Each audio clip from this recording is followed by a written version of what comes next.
Hello everyone, പുതിയൊരു വീഡിയോയിലേക്ക് എല്ലാവർക്കും സ്വാഗതം. അപ്പോൾ നമ്മുടെ സെക്രട്ടേറിയറ്റിൻ്റെ ലോ ഡിപ്പാർട്ട്മെൻറ്റിലേക്കുള്ള ലീഗൽ അസിസ്റ്റൻറ്റ് ഗ്രേഡ് 2 നോട്ടിഫിക്കേഷൻ വന്നു. അപ്ലൈ ചെയ്യാനുള്ള ലിങ്കും PSC റിലീസ് ചെയ്തു. ഈ മാസം 29 വരെയാണ് അപ്ലൈ ചെയ്യാനുള്ള ടൈം ഉള്ളത്. ഞാൻ ഇതിനെപ്പറ്റി ഒരു വീഡിയോ ഒക്കെ ചെയ്തിരുന്നു, എങ്ങനെ അപ്ലൈ ചെയ്യണമെന്ന് കാര്യങ്ങളെ പറ്റിയൊക്കെ ഒരു വീഡിയോ ഞാൻ ചെയ്തിരുന്നു. അതിൽ 1-2 പേരേക്ക് മെസ്സേജ് അയച്ചു, സാർ ഞാൻ LLBയും കഴിഞ്ഞു, എൻറോളും ചെയ്തു, പക്ഷേ പോസ്റ്റ് അപ്ലൈ ചെയ്യുന്നവിടെ ഞാൻ ഇല്ലെലിജിബിൾ എന്നാണ് കാണിക്കുന്നത്. അതെന്തുകൊണ്ടാണ് ഇൻഎലിജിബിൾ എന്ന് കാണിക്കുന്നത്? നമ്മുടെ PSC പ്രൊഫൈലിൽ എഡ്യൂക്കേഷൻ ക്വാളിഫിക്കേഷനിൽ നമ്മുടെ LLB ഡിഗ്രീനെ പറ്റിയും നമ്മുടെ എൻറോൾമെൻറ്റ് ഡീറ്റെയിൽസും നമ്മൾ ആഡ് ചെയ്യാത്തത് കൊണ്ടാണ് അവിടെ നിങ്ങൾ ഇൻഎലിജിബിൾ എന്ന് കാണിക്കുന്നത്. അപ്പോൾ നിങ്ങൾ നേരെ പോവുക, എഡ്യൂക്കേഷൻ ക്വാളിഫിക്കേഷൻ അവിടെ പോവുക, അവിടെ ആഡ് ക്വാളിഫിക്കേഷൻ കൊടുക്കുക. ആഡ് ക്വാളിഫിക്കേഷൻ കൊടുത്ത് നിങ്ങളുടെ LLB ഡിഗ്രിയുടെ കാര്യങ്ങളൊക്കെ എൻ്റർ ചെയ്യുക. ഓക്കെ, അതോടെ കഴിഞ്ഞോ? ഇല്ല, കഴിഞ്ഞിട്ടില്ല. നിങ്ങളുടെ എൻറോൾമെൻറ്റ് ഡീറ്റെയിൽസ് കൊടുത്തിട്ടില്ല. എൻറോൾമെൻറ്റ് ഡീറ്റെയിൽസ് കൊടുക്കണം. കാരണം നമ്മുടെ പോസ്റ്റിനുള്ള ക്രൈറ്റീരിയ എന്താ? ഒന്ന് LLB ഡിഗ്രി പാസ്സാകണം, രണ്ടാമത്തെ എൻറോൾ ചെയ്തിരിക്കണം. ഓക്കെ, അപ്പോൾ നിങ്ങൾ ഒന്നും കൂടെ ആഡ് ക്വാളിഫിക്കേഷൻ കൊടുക്കുക. അതിലെ ഫസ്റ്റ് ബോക്സ്, ഒരു സീരീസ് ഓഫ് ബോക്സുകൾ വരും. അതിലെ ഫസ്റ്റ് ബോക്സിൽ നിങ്ങൾ registration bar member medical select ചെയ്യുക.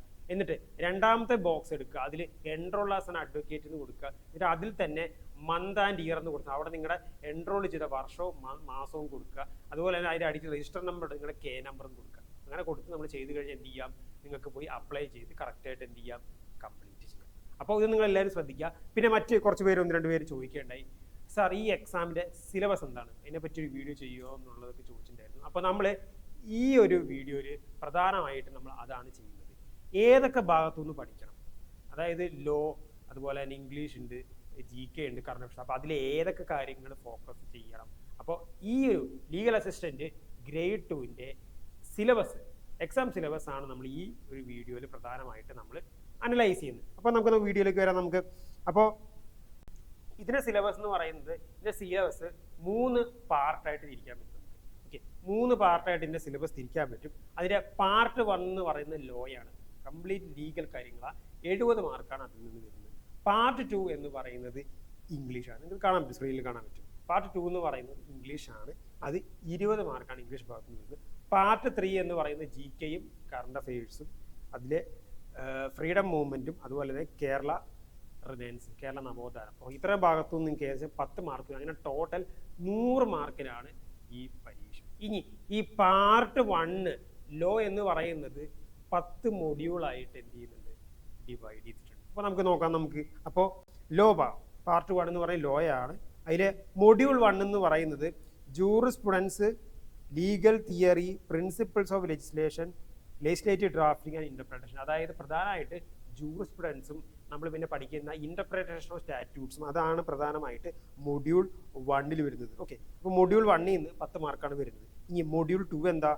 Constitution law and administrative law. Okay, constitution law and administrative law, അതിൽ നിന്ന് 10 മാർക്കോളാണ് വരുന്നത്. 10 മാർക്കോളാണ് അതിൽ വരുന്നത്.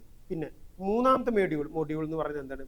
Major substantive and procedure law criminal. അതായത് major criminal substantive procedure law. Okay, substantive law എന്ന് പറഞ്ഞാൽ ക്രിമിനൽ സബ്സ്റ്റാൻറ്റീവ് ലോ ഏതാ? നമ്മുടെ IPC അല്ലെങ്കിൽ BNS. ഓക്കെ, പിന്നെ നമ്മുടെ പ്രൊസീജിയർ ലോ എന്ന് പറഞ്ഞാൽ എന്താ? പഴയ CRPC, ഇപ്പോഴത്തെ ഭാരതീയ നാഗരിക സുരക്ഷാ സംഘ. ഈ നിലവിൽ ഇപ്പം ഞാൻ ഈ പറയുന്നതാണ് സിലബസ്. ഇനിയും PSC എന്തെങ്കിലും കാര്യത്തിൽ ഇപ്പോൾ പുതിയ നിയമങ്ങൾ വന്നു, അപ്പോൾ എന്തെങ്കിലും കാര്യത്തിൽ ഈ സിലബസ് പരിഷ്കരിക്കുകയാണെങ്കിൽ ഞാൻ വീഡിയോ ആയിട്ട് ഞാൻ വരാം. ഈ നിലവിലെ സിലബസ് ഇതാണ്. അപ്പോൾ major substantive and procedural laws, അത് ക്രിമിനലാണ്. IPCയും അതുപോലെ CRPCയും 10 മാർക്കാണ് അതിൽ നിന്ന് വരുന്നത്. പിന്നെ മൊഡ്യൂൾ 4 എന്ന് പറയുന്നത് major substantive and procedure laws civil. Okay, civil, tort, മറ്റേ കോൺട്രാക്ട്, അതുപോലെ തന്നെ CPC, അത് 10 മാർക്കിൽ നിന്നാണ് 10 മാർക്ക് അതിൽ നിന്ന് ചോദിക്കുന്നത്. പിന്നെ 5ാമത്തെ മൊഡ്യൂൾ എന്ന് പറയുന്നത് ലോ ഓഫ് എവിഡൻസ് ആണ്. ലോ ഓഫ് എവിഡൻസിൽ നിന്ന് 5 മാർക്കാണ് വരുന്നത്, മൊഡ്യൂൾ 5. പിന്നെ 6ാമത്തെ മൊഡ്യൂൾ എന്ന് പറയുന്നത് law of property. Okay, law of property 5 മാർക്കാണ് ഉള്ളത്. Law of property module 5, law of evidence. Okay, പിന്നെ 7ാമത്തെ മൊഡ്യൂൾ എന്ന് പറയുന്നത് ലാൻഡ് ലോ ആണ്, law relating to land and എൻവയോൺമെന്റൽ ലോ. ഇത് രണ്ടുമാണ്. അതിൽ നിന്ന് 5 മാർക്കാണ്. 5 മാർക്ക് ഇതിൽ തന്നെ നമുക്ക് കാണാൻ പറ്റും. ഡീറ്റെയിൽ ആയിട്ട് ആ സബ്ജക്റ്റിൽ തന്നെ ഏതൊക്കെ ഭാഗങ്ങളാണ് പ്രധാനമായിട്ട് ഫോക്കസ് ചെയ്യേണ്ടതെന്ന് കൃത്യമായിട്ട് കൊടുത്തിട്ടുണ്ട്. ഓക്കെ, അപ്പോൾ ഇതിൻ്റെ ഈ സിലബസിൻ്റെ ഡീറ്റെയിൽ ആയിട്ടുള്ള സിലബസ് ഞാൻ എൻ്റെ ടെലഗ്രാം ചാനലിൽ ഞാൻ അപ്ലോഡ് ചെയ്യാം. ഓക്കെ, അപ്പോൾ നിങ്ങൾ ലിങ്കും കാര്യങ്ങളെല്ലാം ഡിസ്ക്രിപ്ഷനിൽ കൊടുത്ത് നിങ്ങൾക്ക് അത് പോയി കഴിഞ്ഞാൽ നിങ്ങൾക്ക് എന്ത് ചെയ്യാൻ പറ്റും, ഇത് ആക്സസ് ചെയ്യാൻ പറ്റും. പിന്നെ 8ാമത്തെ മൊഡ്യൂൾ എന്ന് പറയുന്നത് ലേബർ ലോ ആണ്. ലേബർ ലോ 5 മാർക്കാണ് ലേബർ ലോ എന്നുള്ളത്. ഓക്കെ, ലേബർ ലോയും ഡീറ്റെയിൽ ആയിട്ട് എല്ലാം കൊടുത്തിട്ടുണ്ട്, സിലബസ് കൊടുത്തിട്ടുണ്ട്. പിന്നെ 9ാമത്തെ മൊഡ്യൂൾ എന്ന് പറയുന്നത് speedy justice, legal aid and protection of vulnerable sections. Okay, അതിൽ 5 മാർക്കാണ് അതിൽ നിന്ന് വരുന്നത്. 10ാമത്തെ മൊഡ്യൂൾ എന്ന് പറഞ്ഞാൽ പബ്ലിക് ഇന്റർനാഷണൽ ലോയും ഹ്യൂമൻ റൈറ്റ്സും, അതിൽ നിന്ന് 5 മാർക്കാണ്. അപ്പോൾ ഇത്രയാണ് പാർട്ട് 1 ലോ എന്ന് പറയുന്നത്. പാർട്ട് 1 നിന്ന് ലോയിൽ നിന്ന് മൊത്തം 70 മാർക്കാണ് ചോദിക്കുന്നത്. അപ്പോൾ പാർട്ട് 1 ഒരു 10 മൊഡ്യൂളായിട്ട് തിരിച്ചിട്ടുണ്ട്. ഓരോ സബ്ജക്റ്റിനും കൃത്യമായിട്ട് എന്ത് ചെയ്യുന്നുണ്ട്, ഡീറ്റെയിൽ ആയിട്ട് എന്ത് ചെയ്യുന്നുണ്ട്, പറയുന്നുണ്ട് എവിടെ നിൽക്കാൻ നോക്കേണ്ടത്. നമ്മൾ നോക്കി jurisprudence and interpretation of statutes, കോൺസ്റ്റിറ്റ്യൂഷനിലോ ലാൻഡിലോ, അതുപോലെ തന്നെ നമ്മുടെ എൻവയോൺമെന്റൽ ലോ, അതുപോലെ തന്നെ പബ്ലിക് ഇന്റർനാഷണൽ ഹ്യൂമൻ റൈറ്റ്സ്, അത്യാവശ്യം മെയിൻ ലീഗൽ സബ്ജക്റ്റുകളെല്ലാം എന്തിട്ട് ഉൾക്കൊള്ളിച്ചിട്ടുണ്ട്. ഓക്കെ, പിന്നെ നമ്മുടെ IPC, CRPC, ഇനിയിപ്പോൾ ഇൻ കേസ് എങ്ങാനും സിലബസ് എങ്ങാനും പരിഷ്കരിക്കുകയാണെങ്കിൽ ഓക്കെ, പുതിയ നിയമങ്ങളും എന്ത് ചെയ്യുന്നുണ്ട് അതിൽ ഉൾപ്പെടുത്തും. അങ്ങനെ എന്തെങ്കിലും വരികയാണെങ്കിൽ ഞാൻ എന്ത് ചെയ്യാം, നമ്മുടെ ചാനലിലൂടെയും അതുപോലെ തന്നെ ടെലഗ്രാം ചാനലിലൂടെ, യൂട്യൂബ് ചാനലിലൂടെ നമ്മൾ അത് അപ്ഡേറ്റ് ചെയ്യാം. ഓക്കെ, അത് കഴിഞ്ഞാൽ പിന്നെ പാർട്ട് 2 ആണ്. ഓക്കെ, പാർട്ട് 2 എന്ന് പറയുന്നത് ജനറൽ ഇംഗ്ലീഷ് ആണ്. ഓക്കെ, അത് PSCയുടെ ഇംഗ്ലീഷ് സിലബസ് ആണ്. സത്യം പറഞ്ഞത് PSCയുടെ ഇംഗ്ലീഷ് സിലബസ് ആണ്. പാർട്ട് 2 20 ചോദ്യങ്ങളാണ് ഉള്ളത്. ഓക്കെ, പാർട്ട് 2 20 ചോദ്യങ്ങളാണ്. ഇംഗ്ലീഷ് ഗ്രാമറും വൊക്കാബുലറി കാര്യങ്ങളൊക്കെയാണ് പ്രധാനമായിട്ട് 20 മാർക്കാണ് പാർട്ട് 2 എന്നുള്ളത്. പാർട്ട് 2 കഴിഞ്ഞാൽ പിന്നെ പാർട്ട് 3. ഓക്കെ, പാർട്ട് 3 10 മാർക്കാണ് പാർട്ട് 3 എന്നുള്ളത്. ഓക്കെ, 10 മാർക്കാണ് പാർട്ട് 3. ഏതൊക്കെയാണ്?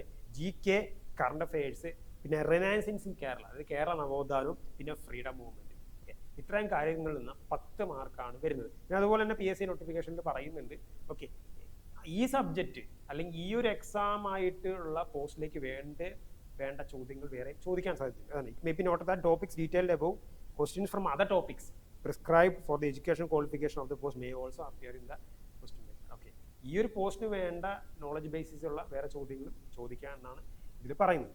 അപ്പോൾ ഇത്തരം കാര്യങ്ങളാണ് പ്രധാനമായിട്ട് സിലബസിൽ ഭാഗത്തു നിന്ന് വരുന്നത്. അപ്പോൾ സിലബസ് നമ്മളറിയാം 3 ഭാഗമായിട്ട് തിരിച്ചിട്ടുണ്ട്. ഓക്കെ, 3 ഭാഗമായിട്ട് തിരിച്ച്, അതുപോലെ തന്നെ ഓരോ ലോ സബ്ജക്റ്റിൽ നിന്നും ഏതൊക്കെ ഭാഗങ്ങളാണ് പ്രധാനമായിട്ട് നോക്കേണ്ടതൊക്കെ കൃത്യമായിട്ട് ഇത് കൊടുത്തിട്ടുണ്ട്. ഓക്കെ, അപ്പോൾ ഇത്രയും കാര്യങ്ങളാണ് പ്രധാനമായിട്ട് ഈ വീഡിയോയിൽ ഞാൻ പറയാൻ ഉദ്ദേശിക്കുന്നത്. അപ്പോൾ സിലബസിൻ്റെ ഡീറ്റെയിൽ സിലബസ് PDF ഞാൻ ടെലഗ്രാം ചാനലിൽ അപ്ലോഡ് ചെയ്താൽ, പിന്നെ നമ്മുടെ ലിങ്കും കാര്യങ്ങളെല്ലാം ഡിസ്ക്രിപ്ഷനിൽ കൊടുത്തിട്ടുണ്ട്. നമ്മുടെ ഇൻസ്റ്റാഗ്രാം ചാനലിലും അതുപോലെ തന്നെ ടെലഗ്രാം ചാനലിലേക്ക് ലിങ്ക് ഡിസ്ക്രിപ്ഷനിൽ കൊടുത്ത് നിങ്ങൾക്ക് ജോയിൻ ചെയ്ത് തരാം. മെയിനായിട്ട് അപ്ഡേറ്റ്സ് എല്ലാം ഞാൻ ടെലഗ്രാമിൽ ഞാൻ അപ്ഡേറ്റ് ചെയ്യും. അപ്പോൾ ഗൈസ്, ഇനി നമ്മൾ ക്ലാസ്സും കാര്യങ്ങളും അതുപോലെ തന്നെ കൂടുതൽ അപ്ഡേറ്റ്സും കാര്യങ്ങളൊക്കെ ആയിട്ട് വീഡിയോസ് വരുന്നുണ്ട്. So wait for the content.